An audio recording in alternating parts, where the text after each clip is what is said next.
สบายดีเนาะสบายดีหมู่เพื่อนสุขคนเนาะมื้อนี้เฮาสิพาทุกคนมายกเลิกรหัสผ่านใน Windows 11นั่นเองเนาะฉะนั้นเวลาเฮาสิล็อกอินเข้ามาใน Windows 11เนาะเฮาจะรำคาญเนาะเมื่อมันติดมารหัสผ่านเองทุกครั้งที่ว่าเฮา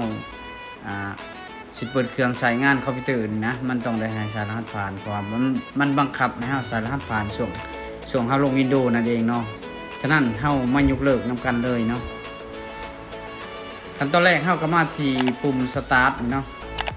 คลิกขวาเนาะเลือก Setting เนาะ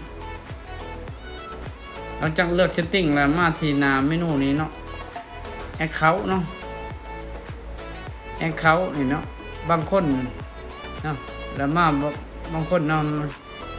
นี่เนาะมันจะมาบางคนเขามอง Sign In Option นี่เนาะนี่มองใช้อินแอคชั่นแล้วก็มันให้นี่เนาะพินวิดีโอในโลนี่เนาะ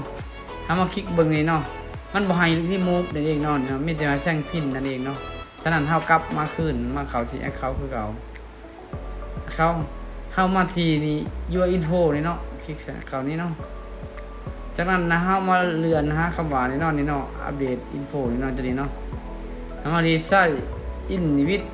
โลโก้แอคเคาท์นี่เนาะครับคลิกเขาตัวนี้เนาะเขาตัวนี้แล้วมันจะบอกให้เฮา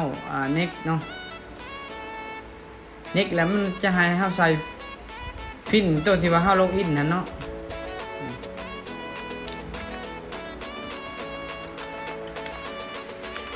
ใส่ฟินตัวเก่าเนาะจะให้เฮากับ next เนาะ next มาวันนี้นี่มันให้ใส่ช่วงนี้เนาะเฮาใส่แบบนี้เนาะม่อนซื้อคือเก่าเนาะหลังจากนั้นเฮาบ่ต้องใส่เนาะตัวใหม่เนาะเฮากด next เลยเนาะจากนั้นเฮาก็ sign in off it out เนาะ and finish เลยเนาะหลังจากนั้นเครื่องจะรีบูตเนาะแล้วก็เป็นอันเสร็จสิ้นนั่นเองเนาะ